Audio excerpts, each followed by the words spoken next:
Hello students. आज हम stereo chemistry part 3 के बारे में पढ़ेंगे, जिसमें कि हम देखते हैं कि कैसे ये विन्यासी जो हमारे नोमेनक्लेचर हैं, जो भी ऑप्टिकल आइसोमर्स हैं, एनेंटियोमर्स हैं और डायस्टेरियोमर्स हैं, उनके नामकरण के लिए जो पद्धतियाँ हम यूज़ करते हैं, जैसे कि 3D पेपर पे हम किस प्रकार से विभिन्न रूपों मोड्स में लिख सकते हैं, जैसे कि फ्लाइंग वेज सूत्र और फिशर प्रक्षेपण सूत्र। ये सूत्र जो है वो कॉन्फ़िगरेशन या विन्यास में अणु की आकाशीय संरचना को उनके आपेक्षिक या निरपेक्ष जो कि ज्ञात या अज्ञात हो दर्शाते हैं। आकाशीय व्यवस्था को जिसके द्वारा उस त्रिविम समावयवी की पहचान होती है, उसे हम विन्यास कहते हैं या कॉन्फ़िगरेशन कहते हैं। तो arrangement of atoms that characterizes a particular stereoisomer is called its configuration. The following methods are used to assign the configuration. जैसे कि पहला जो नोमेनक्लेचर हम लेंगे R&S सिस्टम या एंड बी वाला जो है D&L सिस्टम। तो हम देखते हैं कि Fisher projection and DL notation, कैसे डीएल का नामकरण हम करते हैं।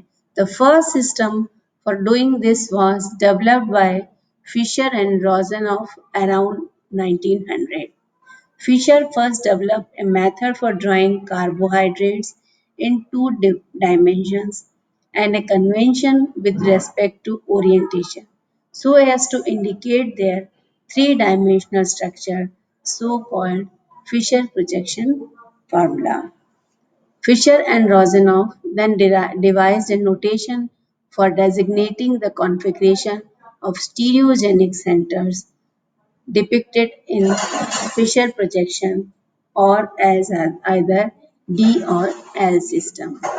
हम जैसा कि देखते हैं कि शर्करा में जो अमीनो अम्ल के रसायन पर काम करते हुए जब एमिल फिशर ने यह स्थापित किया कि हमने आर्बिट्रेली स्वेच्छा से इस नोमेनक्लेचर को लिया है, जिसमें कि हमने एक ग्लिसरेल्डिहाइड को हमने एक स्टैंडर्ड माना है। ग्लिसरेल्डिहाइड की जो ये संरचना है उसको हमने स्टैंडर्ड मान लिया। तो हमने कहा कि इसका डी विन्यास है। इसका डी विन्यास क्यों है? क्योंकि इसमें हम देखते हैं 4 समूह है। ये अकायरल सेंटर है, इसमें किरल सेंटर प्रेजेंट है। जैसे इस कार्बन पर CH2 है, H है, CH2OH है, OH है। तो हमने ऐसे इसको स्वेच्छा से मान लिया कि ऐसा ग्लिसरेल्डिहाइड जो जिसमें कि OH, जो ये OH है वो राइट हैंड दिशा में हो, वामावर्त दिशा में हो, ऐसे को हम D या प्लस ग्लिसरेल्डिहाइड कहेंगे फिशर प्रोजेक्शन फॉर्मूला के अकॉर्डिंग। और जिसमें ऐसा ग्लिसरेल्डिहाइड जिसमें OH यदि दक्षिणावर्त दिशा में हो या लेफ्ट हैंड साइड में हो तो उसको हम L या नेगेटिव ऋणात्मक ग्लिसरेल्डिहाइड कहेंगे। तो ऐसा फिशर प्रोजेक्शन फॉर्मूला में हमें दिखाया है। तो हम देखते हैं कि glyceraldehyde was defined as D because OH group attached to C2, this C2 carbon is on the right hand side on the molecules when draws in its correct Fisher projection, in which CHO group appears to be at the top. CHO group हम देख रहे हैं दोनों में ऊपर top दिशा पर है। इसमें OH यदि राइट हैंड साइड में है तो हम इसको डेक्स्ट्रो कैपिटल D से डिनोट करेंगे। डेक्स्ट्रो से हमें इसको कंफ्यूज नहीं होना है और हम इसको कैपिटल D कहेंगे। Its enantiomers L minus glyceraldehyde was defined L, capital L, because OH group is on the left hand side LHS. जैसा कि हम अब देखते हैं फिशर प्रोजेक्शन फॉर्मूला ग्लूकोज का लेते हैं। ग्लूकोज में हम देखते हैं in carbohydrates In general, the OH group attached to penultimate carbon atom in the chain determines the assigned D and L. Thus, plus glucose has the D configuration and plus ribose has the L configuration. तो हम देखते हैं कि कैसे penalty mat cell जैसे जैसे हम कह सकते हैं यदि एक से अधिक किरल केंद्र युक्त यौगिकों में के लिए अर्थात विवरिम समावयवों में व अंतरिम समावयवों हेतु यह नियम केवल कार्बन की सबसे लंबी श्रृंखला में सर्वाधिक अंकित हाईएस्ट नंबर किरल केंद्र के लिए ही लागू होता है।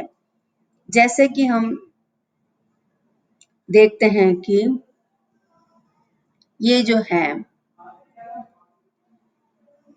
जैसे कि हम इसको गिनते हैं 1 2 3 4 5 और 6। यदि ये इसमें 6 है और जैसे सबसे नीचे वाले कार्बन जो सबसे हाईएस्ट सेल का है इससे भी हम इसको कर सकते हैं। इसके जस्ट पास वाला या जो कार्बन है तो हम देखते हैं कि इस कार्बन पर यदि इस कार्बन लास्ट कार्बन से विवरण जैसे कि हम देखते हैं कि केवल कार्बन की सबसे लंबी श्रृंखला में सर्वाधिक अंकित कौन सा कार्बन है 1 2 3 4 5 6 6 नंबर वाला जो कार्बन है इसके जस्ट पहले वाला कार्बन जो ये है यदि हम इसको भी ये इसमें लेफ्ट राइट हैंड साइड में OH है तो इसको हम प्लस डी कहेंगे और यदि इसके जस्ट नीचे से हाईएस्ट नंबरिंग वाला कार्बन से जस्ट ऊपर वाला जो कार्बन है उसमें यदि लेफ्ट हैंड साइड में है तो उसको हम एल कहेंगे। या हम ऐसे भी कह सकते हैं हाईएस्ट ऑक्यूपाइंग ग्रुप के जस्ट नीचे वाला OH यदि राइट हैंड साइड में है तो उसको हम कैपिटल डी या प्लस से डिनोट करेंगे और इसके नेक्स्ट वाला यदि लेफ्ट हैंड में है तो उसको हम एल से डिनोट करेंगे। तो हम कहते हैं कि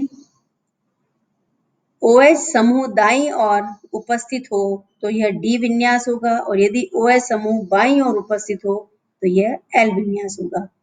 तो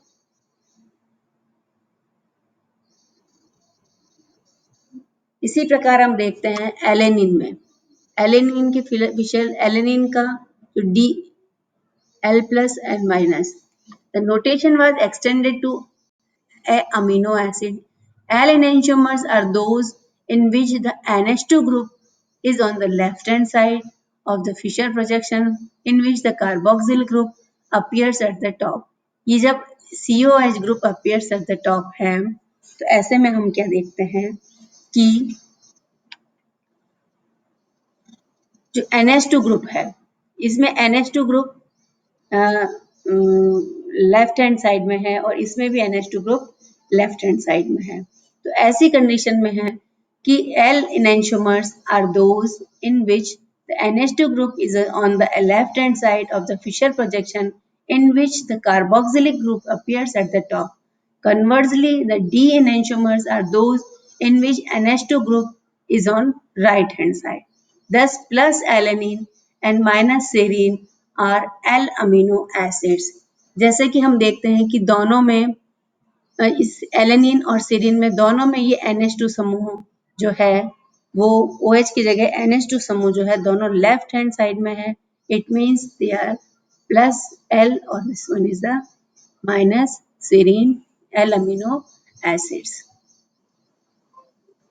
अब हम देखते हैं RS कॉन्फ़िगरेशन का जो हम RS नोमेनक्लेचर को कैसे हम डिनोट करते हैं तो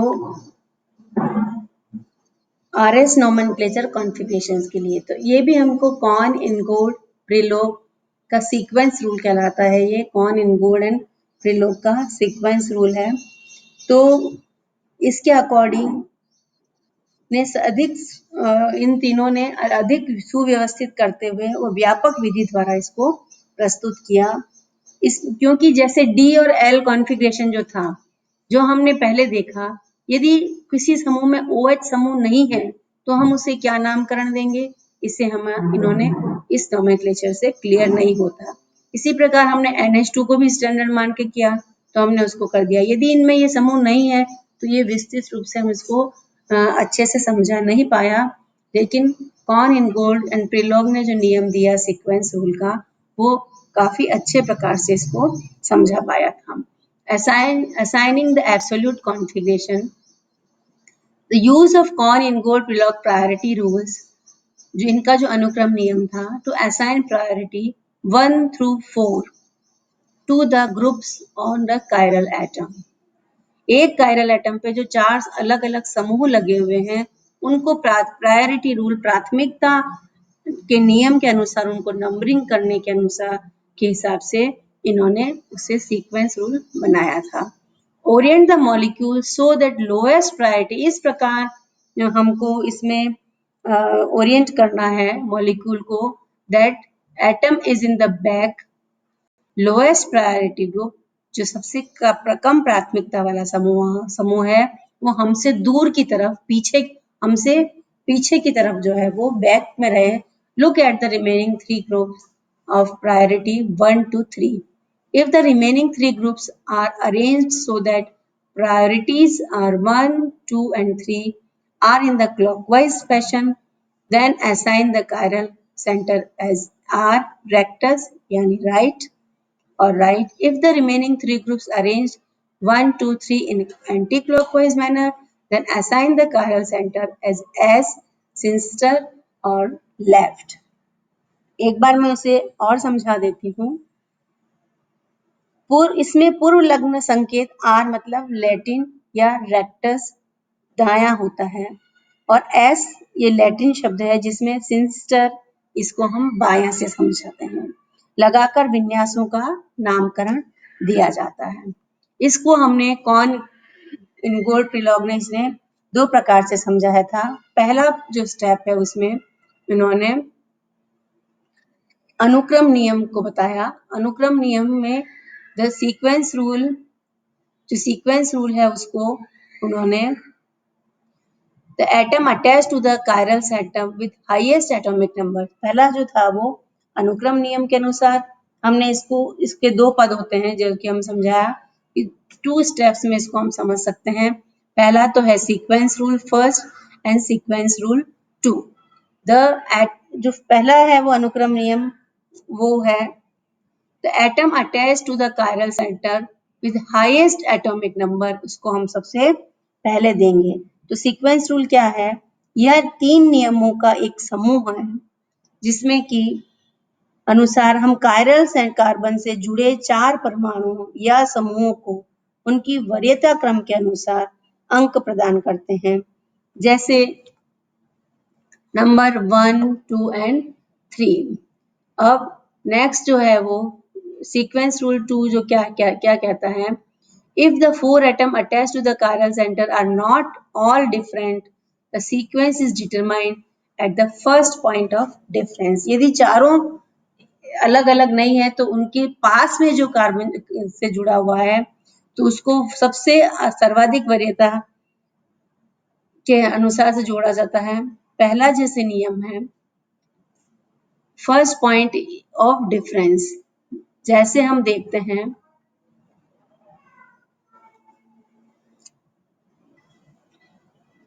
जैसे कि हम देखते हैं कि ये हम देखते हैं कि ये CO ये कायरल कार्बन है, इससे OH पहले नंबर पर OH जुड़ा हुआ है, दूसरे नंबर पे CO2 है, तीसरे पे CH3 है और चौथे पे हाइड्रोजन है। Orient lowest priority group away, जैसे 1, 2, 3, 4, तो सबसे कम हाइड्रोजन को हम सबसे पीछे की तरफ रखेंगे क्योंकि हाइड्रोजन इन चारों में परमाणु क्रमांक हाइड्रोजन का 1 है, कार्बन का 6 है, इसका 6 है, इसका H है। तो यहाँ पर OH, ये जो OH हाइड्रोजन को हमने लोएस्ट नंबर दिया, सबसे हाईएस्ट प्राथमिकता का समूह OH है, क्यों OH है? क्योंकि ऑक्सीजन के द्वारा H जुड़ा हुआ है कार्बन से। ऑक्सीजन की एटॉमिक नंबर कितना है? Hydrogen, helium, lithium, beryllium, boron, carbon. तो हम देखते हैं कि सबसे एटॉमिक नंबर के अनुसार सबसे हाईएस्ट प्रायोरिटी ग्रुप जो है वो ऑक्सीजन है। सेकंड ग्रुप कार्बन, दोनों कार्बन है, तो कार्बन का कितना है? 6 है। तो 6 दोनों का है, लेकिन इस कार्बन से ऑक्सीजन जुड़ा हुआ है जिसका की एटॉमिक नंबर हाइड्रोजन से अधिक है। तो हाइड्रोजन से जो अधिक कार्बन है, इसलिए हमने CO2 को सेकंड नंबर दिया एंड थर्ड नंबर CH3 को दिया। तो इस प्रकार हम देखते हैं कि अब सबसे पहले ऊपर देखते हैं, oxygen 1, CO2 second, CH3 third. तो यदि हम ऐसे सबको प्राथमिकता देते हैं और एक सर्कल बनाते हैं, तो हमको क्लॉकवाइज 1 के बाद 2, 2 के बाद 3, 3 के बाद 1, फोर्थ को हमने असाइड छोड़ दिया क्योंकि सबसे लोएस्ट प्राथमिकता वाला समूह था। तो इसको हम कहते हैं, ये क्लॉकवाइज डायरेक्शन से बना है, तो क्लॉकवाइज डायरेक्शन से हम इसको नामिंग क्या करेंगे? आर इसका नामकरण हमने कर दिया।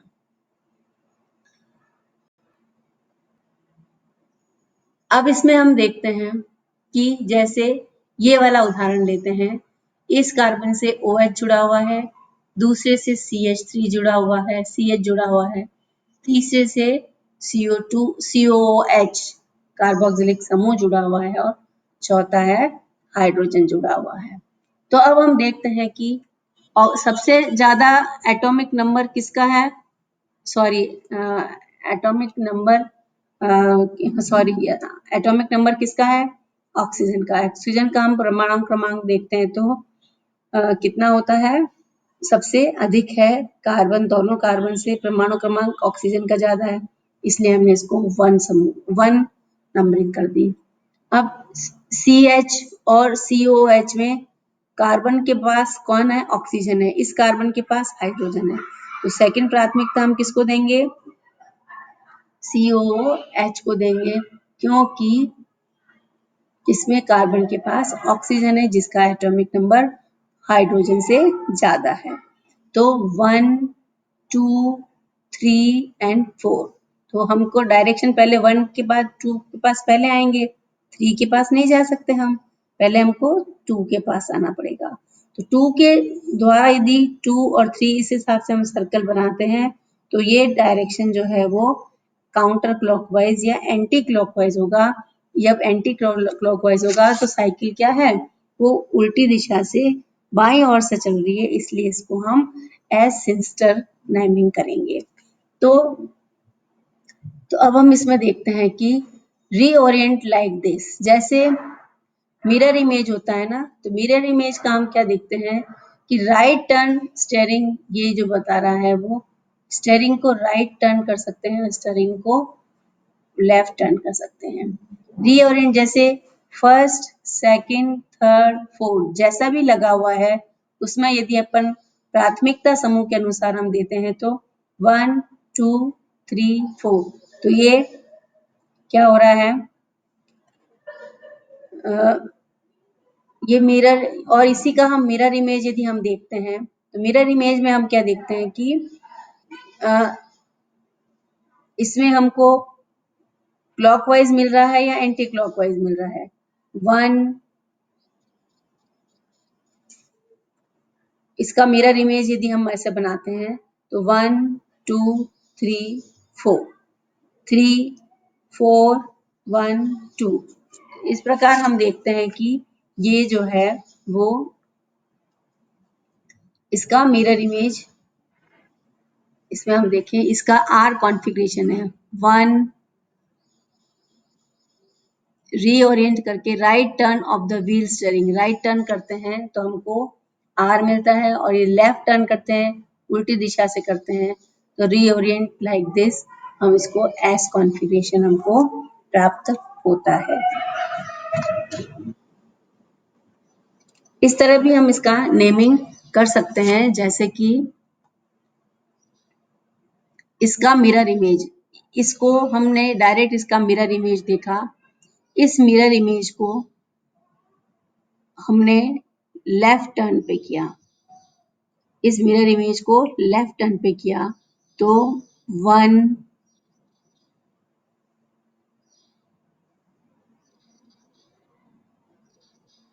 1 2 3 एंड 4, ये एंटी क्लॉकवाइज हो गया, इसलिए इसका एस हो गया। इसको हमने इस एक दूसरे के आर और एस यदि हम देखते हैं तो ये एक दूसरे के मिरर इमेज है, और बिना ओरिएंट करे भी हम देखते हैं तो ये इसका मिरर इमेज होता है। जैसे एक ये सिंपल स्ट्रक्चर है, हम उदाहरण लेते हैं। इसमें सबसे कम प्राथमिकता वाला समूह, जैसे 1 2 3 4,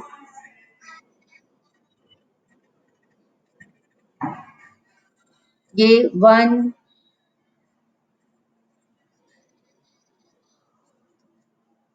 प्रायोरिटी ग्रुप के अकॉर्डिंग यदि हम देखते हैं तो सबसे पहले कार्बन को, फिर क्लोरीन को, फिर फ्लोरीन को और फिर हाइड्रोजन को। तो हम प्राथमिकता यदि इसको देखते हैं तो 1 2 3 4, ये क्लॉकवाइज है या एंटी क्लॉकवाइज है? 1 2 3 4, तो ये एंटी क्लॉकवाइज हो रही है डायरेक्शन, तो इसको हम एस कहेंगे। इसका हम देखते हैं इस कार्बन का O CH2H, तो इसके हमके पास ये CH3 है, तो इसमें Br जुड़ा हुआ है CH2 के बाद, तो सेकंड नंबर इसको देंगे, थर्ड इसको देंगे, तो 1 2 3 4, ये भी हमको एंटी क्लॉकवाइज मिलेगा, एस है। तो इस तरह से हम उदाहरण देखते हैं, यदि हमको इस दिशा से मिलता है तो आर मिलेगा, इस दिशा से मिलता है तो एस मिलेगा, एस कहेंगे उसको हम। जैसे हम देखते हैं, ये कार्बन है, ये OH समूह है, ये COH है और ये CH3 है। ये इसका मिरर इमेज है, एग्जैक्ट मिरर इमेज, ये देखिए COH, ये दोनों इसका मिरर इमेज है। अब इसमें हम देखते हैं कि फर्स्ट प्राथमिकता हमको किसको देनी है? OH को। सेकंड प्राथमिकता हमको किसको देनी है? COH को। थर्ड प्राथमिकता हमको CH3 को, और फोर्थ प्राथमिकता हमको R को देनी है, H को देनी है, सॉरी। तो यदि हम देखते हैं कि फर्स्ट सेकंड थर्ड, तो ये सर्कल बन रहा है क्लॉकवाइज डायरेक्शन में, तो इसका आर नॉमेनक्लेचर है। इसका यदि एंटी क्लॉकवाइज बन रहा है तो ये एस नॉमेनक्लेचर है। तो इस तरह से हमने आर और एस की नॉमेनक्लेचर। तो अब हम कैसे नेमिंग इनेंशियोमर्स हम करेंगे? Assigning priorities to the group. तो जैसे हम देखते हैं कि सबसे पहले ऑक्सीजन को हमने, इसमें हमको कितने हैं ऑक्सीजन को देना है? फ्रॉम ऑक्सीजन दो दो हाइड्रोजन के हैं, carbon from CH3 CH2 CH attached to the carbon, carbon from CH3 attached to hydrogen, और इसको हाइड्रोजन। तो हम देखते हैं कि some example group order priority highest to lower, OCH3 को हाईएस्ट, फिर OH को, फिर NH को, यह इनकी हाईएस्ट से लोएस्ट इनकी प्रायोरिटी है। सम जैसे, तो सबसे पहले एटॉमिक नंबर के हिसाब से, जिसका एटॉमिक नंबर सबसे ज्यादा है उसको हम सबसे पहले प्राथमिकता देंगे, उसके अकॉर्डिंग हम प्राथमिकता देंगे। सेकेंड रूल में क्या है कि जैसे कि एल्डिहाइड्स है, some group with double bond, ऐसे भी जो ग्रुप है जिनके ऊपर डबल बॉन्ड लगे हुए हैं उनको हमको प्राथमिकता देनी है। जैसे एल्डिहाइड में O ग्रुप जो है, ये वाला O ग्रुप डबल बॉन्ड से जुड़ा हुआ है, इसमें ये भी कार्बन से ऑक्सीजन जुड़ा हुआ है, लेकिन इसके पास सिंगल बॉन्ड से जुड़ा हुआ है, सिंगल बॉन्ड से जुड़ा हुआ है, इसलिए हमको एल्डिहाइड को पहले प्रायोरिटी देनी है, एल्कल को नहीं।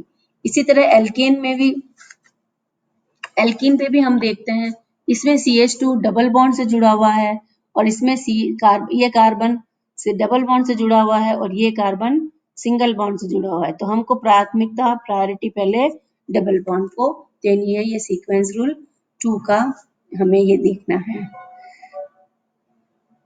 और इसमें जैसे द्रव्यमान संख्या में भी, जैसे ड्यूटेरियम है तो उसको हमको हायर प्राथमिकता देनी है देन हाइड्रोजन के, उस वक्त हमें उनकी वो देखनी है atomic weight. For example plus glyceraldehyde, the order of priority of group is, ये देखिए OH, H, CH2OH, CHO। अपने CHO जो है डबल बॉन्ड O से जुड़ा हुआ है ऑक्सीजन से, इसमें सिंगल से जुड़ा हुआ और ये डायरेक्ट ऑक्सीजन जुड़ा हुआ है। तो पहले हम OH को देंगे, फिर हम CHO को देंगे और फिर हम CH2O के। तो OH is first, CHO is second, CH2O is दो। ये इसकी एंटी क्लॉकवाइज जा रहा है 1, 2 एंड 3। तो ये S कॉन्फ़िगरेशन होगा। इसमें हम देखते हैं कि इसको यदि हम इस दिशा से देखते हैं तो इसमें हम देखते हैं कि कार्बन से ऑक्सीजन CHO, तो 1, 2 and 3। Glyceraldehyde is redrawn with lowest priority group। यदि लोएस्ट प्रायोरिटी ग्रुप से हमको वापस रीड्रॉन करते हैं हम, तो यदि इस दिशा से देखते हैं, इसको उल्टी करके देखते हैं तो हमको क्लॉकवाइज डायरेक्शन से दिखेगा। तो 1, 1, 2 एंड 3। तो ये क्लॉकवाइज डायरेक्शन से हुआ, तो इसको हम R नेमिंग करेंगे। Serine, the order of priority of group serine में सबसे पहले N1, then 2 COH, then 3। तो हम इसको इस दिशा से चलेंगे जो कि एंटी क्लॉकवाइज होगा। एंटी क्लॉकवाइज इसको हम S नेमिंग देंगे। तो इस तरह से हम देखते हैं कि ये इसका RS नोमेनक्लेचर और इसका प्राथमिक रूल जो होता है कायरेटिस नियम का कंप्लीट होता है। Thank you, thanks for listening.